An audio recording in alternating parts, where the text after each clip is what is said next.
Hello friends. ഹൃതികയുടെ വിവാഹത്തിന് വേണ്ടി Prathapan select ചെയ്ത ആ മാല ഹൃതികയുടെ കഴുത്തിൽ രാജുവിനെ കൊണ്ട് ഇടിയിക്കണമെന്നതായിരുന്നു അംബികയുടെ ലക്ഷ്യം. അതിനുവേണ്ടി ഒരു പൂജ നടത്തി താലി അതിലിട്ടുകൊണ്ട് അത് ഹൃതികയുടെ കഴുത്തിൽ അണിയിക്കാനുള്ള ചടങ്ങാണ് നടത്തുന്നതെന്ന് അംബിക അറിയിച്ചു. ഇത് അപ്പുറത്ത് മാറുമെന്ന് രാജു കേൾക്കാനിടയായി. എന്താ പ്രതാപ, നിനക്കൊരു സമ്മതമല്ലേ എന്ന് ചോദിച്ചതും രാജുവിനോട് ഹൃതികയുമായി ഒന്നിക്കുന്നതിൽ തനിക്കൊട്ടും താല്പര്യമില്ല എന്നുള്ള കാര്യം പലപ്പോഴും വ്യക്തമായി ആക്കിയിരുന്ന പ്രതാപൻ പറഞ്ഞു, ചേച്ചി ഇക്കാര്യത്തിൽ എന്നോട് അഭിപ്രായം ചോദിച്ചാൽ എന്റെ അഭിപ്രായം എന്തായിരിക്കുമെന്ന് ചേച്ചിക്ക് അറിയാവുന്നതല്ലേ. പിന്നെ ചേച്ചിക്ക് വിഷമമാകണ്ടെന്നും ചേച്ചിയുടെ താല്പര്യത്തിന് എതിർ നിൽക്കണ്ട എന്നും കരുതി മാത്രം ഞാൻ പ്രത്യേകിച്ച് ഇപ്പൊ ഒന്നും പറയുന്നില്ല. ചേച്ചിയുടെ ഇഷ്ടം പോലെ തന്നെ നടത്തിക്കോ എന്ന് പ്രതാപൻ അറിയിക്കുന്നു. ഇതെല്ലാം മാറുമെന്ന് കേൾക്കുന്ന രാജു ആകെ ടെൻഷനിലായി. ഈശ്വര, എങ്ങനെയും വർമ്മ സാറ് ഇതിൽ നിന്ന് പിന്തിരിയുമെന്നാണ് ഞാൻ കരുതിയത്. ഇനിയിപ്പോ ഈ ഒരു ചടങ്ങിൽ നിന്ന് എങ്ങനെ രക്ഷപ്പെടും? എന്റെയും ഋതിക മേഡത്തിന്റെയും വിവാഹം നടന്നിട്ടില്ല എന്ന് പ്രൂവ് ചെയ്യാനുള്ള ശ്രമമാണ് അംബിക മേഡം നടത്തുന്നത്. ഇതിൽ നിന്ന് രക്ഷപ്പെടാൻ എന്താണ് പോംവഴി? ഒരു കാര്യം ഉറപ്പാണ്, ഇവിടേക്ക് അംബിക മേഡം പറഞ്ഞ അനുസരിച്ച് വരാൻ പോകുന്നത് രാമകൃഷ്ണൻ നമ്പൂതിരി, രാമകൃഷ്ണൻ തിരുമേനി തന്നെയായിരിക്കും. എന്തായാലും തിരുമേനി ഒന്ന് വിളിച്ചു നോക്കാം എന്ന് വിചാരിച്ച് വേഗം തന്നെ രാജു തന്റെ ഫോൺ എടുത്ത് തിരുമേനിയെ വിളിച്ചു. തിരുമേനി കോൾ എടുത്തതും ഉടനെ രാജു പറഞ്ഞു, തിരുമേനി ഇത് ഞാനാ രാജു, തിരുമേനിയെ ഞാൻ വിളിച്ചിട്ട് അത്യാവശ്യ കാര്യം പറയാനാണ് എന്ന് പറഞ്ഞതും തിരുമേനി ഇന്നിവിടെ പൂജയ്ക്ക് വരാനായിട്ട് പുറപ്പെട്ടോ എന്ന് ചോദിച്ചു. ഉടനെ തിരുമേനി പറഞ്ഞു, കൃത്യസമയത്താണല്ലോ രാജു വിളിച്ചത്, ഞാൻ അവിടേക്ക് വരികയായിരുന്നു, ഞാനിപ്പോ ഇറങ്ങിയതേ ഉള്ളൂ. എന്താ രാജു, എന്തെങ്കിലും പ്രശ്നമുണ്ടോ എന്ന് ചോദിച്ചപ്പോൾ രാജു പറഞ്ഞു, തിരുമേനി ദയവ് ചെയ്ത് ഇന്നത്തെ ഈ പൂജയിൽ പങ്കെടുക്കാൻ തിരുമേനി വരരുത്.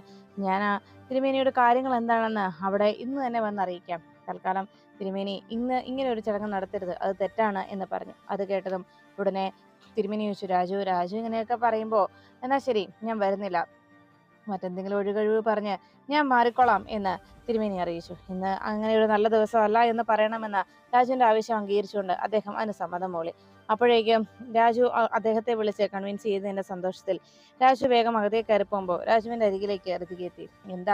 എന്താ രാജു എന്ന് ചോദിച്ചതും ഋതിക ആകെ അണിഞ്ഞൊരുങ്ങി സുന്ദരിയായിട്ട് വന്ന് നിൽക്കുന്നത് കണ്ടതോടെ രാജുവിനോട് ഋതിക ഇങ്ങനെ വന്ന് നിൽക്കുന്നത് കണ്ട് രാജു ചോദിച്ചു, അല്ല എന്താ ഋതിക മേഡം എന്താ ഇങ്ങനെ നിൽക്കുന്നത്? ഉടനെ ഋതിക പറഞ്ഞു, അല്ല ഇന്നിവിടെ എന്തോ പൂജയും മറ്റം നടക്കുകയാണെന്ന് അണിഞ്ഞൊരുങ്ങി സുന്ദരിയായിട്ട് വന്ന് നിൽക്കാനായി അമ്മായി പറഞ്ഞു, അതുകൊണ്ടാ ഞാൻ ഈ ഡ്രസ്സ് ഇട്ടത്.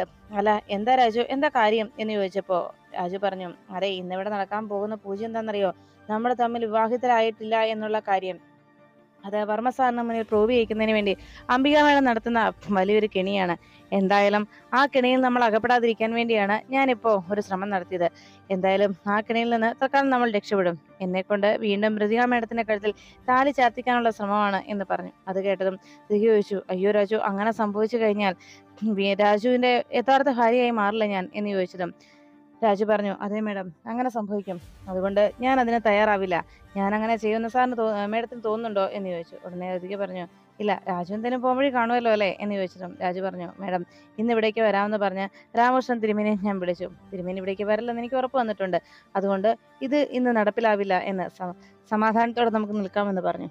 അത് കേട്ടതും ഉടനെ ഋതിക പറഞ്ഞു, ആണോ, അങ്ങനെയാണെങ്കിൽ ആ ചമ്മി നാറി നിൽക്കുന്ന അമ്മായിയുടെ മുഖം ഒന്ന് എനിക്ക് നേരിട്ട് കാണാം, വാ രാജു നമുക്ക് പോയി നോക്കാം എന്ന് പറഞ്ഞ് രാജുവിനെയും വിളിച്ചുകൊണ്ട് ഋതിക വേഗം അകത്തേക്ക് പോന്നു. ഈ സമയം അംബികയും ദീപക്കും കൂടി അവരുടെ പദ്ധതിയെക്കുറിച്ച് പരസ്പരം പുകഴ്ത്തി പറഞ്ഞ് സംസാരിക്കുന്നു. ഇന്നത്തെ ഈ ഒറ്റയൊരു ചടങ്ങോടുകൂടി രാജുവും ഋതികയും തമ്മിലുള്ള വിവാഹബന്ധം അത് ഒരിക്കലും യഥാർത്ഥമല്ല എന്നുള്ള കാര്യം പ്രതാപന് മുന്നിൽ തെളിയിക്കപ്പെടും. ഇന്നത്തോടെ ഈ ഒരു ചടങ്ങോടുകൂടി ഋതിക ഇനി നിന്റെ കൈവെള്ളയിലാണ് മോനെ എന്ന് ദീപക്കിനോട് അംബിക അറിയിച്ചു. അത് കേട്ടും ദീപക് പറഞ്ഞു, എനിക്കറിയാമേ, നമ്മൾ എന്തെല്ലാം പദ്ധതികൾ പ്ലാൻ ചെയ്തു, പക്ഷെ അതെല്ലാം ഫ്ലോപ്പായി പോയി, പക്ഷെ ഇത് തീർച്ചയായിട്ടും നടപ്പിലാവും, എനിക്കതിൽ ഉറപ്പുണ്ട് എന്ന് പറഞ്ഞ് ദീപക് അങ്ങനെ സംസാരിച്ചുകൊണ്ട് നിൽക്കുമ്പോഴാണ് ശേഖരനും യാമിനിയും കൂടി താഴേക്ക് ഇറങ്ങി വരുന്നത്. ഇത് കണ്ടതോടെ അംബിക വിളിച്ചു പറഞ്ഞു, ശേഖര, അല്ല പ്രതാപൻ എവിടെ? നമ്മുടെ ഇവിടെ ചടങ്ങ് തുടങ്ങാൻ നേരമായല്ലോ എന്ന് പറഞ്ഞതും ഏട്ടൻ അപ്പുറത്തുണ്ട് എന്ന് ശേഖരൻ മറുപടി നൽകി. അപ്പോഴാണ് അവിടേക്ക് ഋതികയും രാജുവും കൂടി എത്തിയത്. രാജുവിനെ പിടിച്ചു വലിച്ചുകൊണ്ട് ഋതിക അകത്തേക്ക് കൊണ്ടുവന്നതും ഉടനെ രാജുവും ഋതികയും വന്ന് നിൽക്കുന്നതോടെ അംബിക പറഞ്ഞു, ഇവര് റെഡിയായല്ലോ, അല്ല ഇത്രയും നേരമായിട്ടും തിരുമേനി എന്താ വരാത്തത്? തിരുമേനി കാണുന്നില്ലല്ലോ എന്ന് അവർ നിരാശപ്പെട്ടു.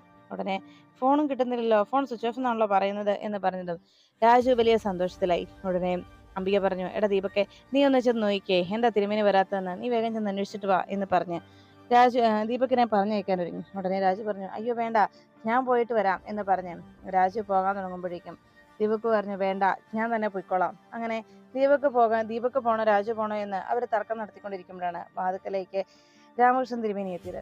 അദ്ദേഹം കയറി വരുന്നത് കണ്ടതോടെ ഇതാ തിരുമേനി എത്തിയല്ലോ എന്ന് വേഗം അവിടെ നിന്നുകൊണ്ട് ശേഖരൻ വിളിച്ചു പറഞ്ഞു. അത് കേട്ടതും രാജുവിനാകെ ടെൻഷനായി. തിരുമേനി വന്നോ? വരില്ല എന്ന് എന്നോട് പറഞ്ഞിട്ട് പിന്നെ എന്തിനാ തിരുമേനി വന്നത്? രാജു ആകെ ടെൻഷനോടെ ഋതികയെ നോക്കി.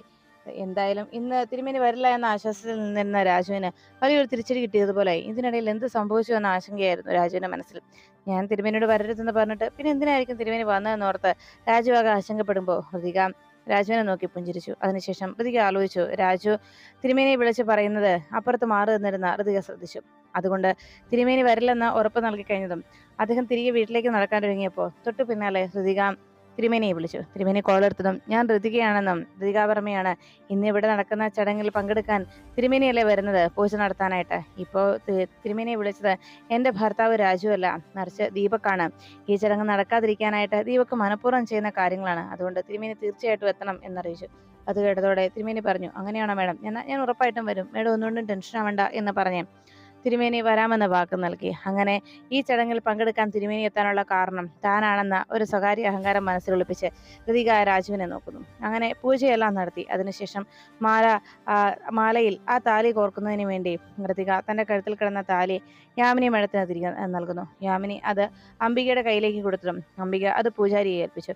പൂജാരി പൂജിച്ചതിന് ശേഷം അത് ആ മാലയിലേക്ക് ചേർത്ത് വെച്ചു. പിന്നീട് അത് രാജുവിന് നേരെ നീട്ടി.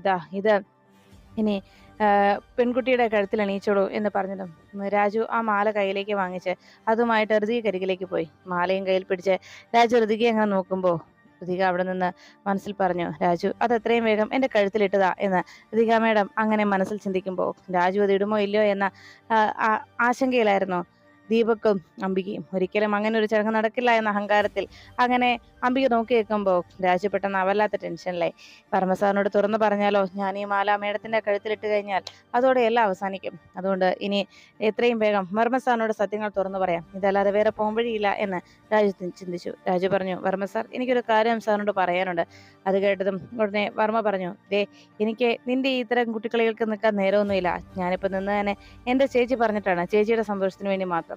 അതുകൊണ്ട് എനിക്കൊന്നും കേൾക്കണ്ട, വേഗം ചടങ്ങ് നടത്താൻ നോക്ക്. എനിക്ക് നിന്റെ വാക്കുകളൊന്നും കേൾക്കാൻ താല്പര്യമില്ല, എനിക്ക് വേറെ പണിയുണ്ടെന്ന് പറഞ്ഞ് അവിടുന്ന് വർമ്മ പോകാൻ തുടങ്ങുമ്പോൾ അംബിക പറഞ്ഞു, പ്രതാപ നീ പോകല്ലേ, നീ ഇവിടെ നിൽക്ക്, ഈ ചടങ്ങിൽ നീ ഉണ്ടാവണം.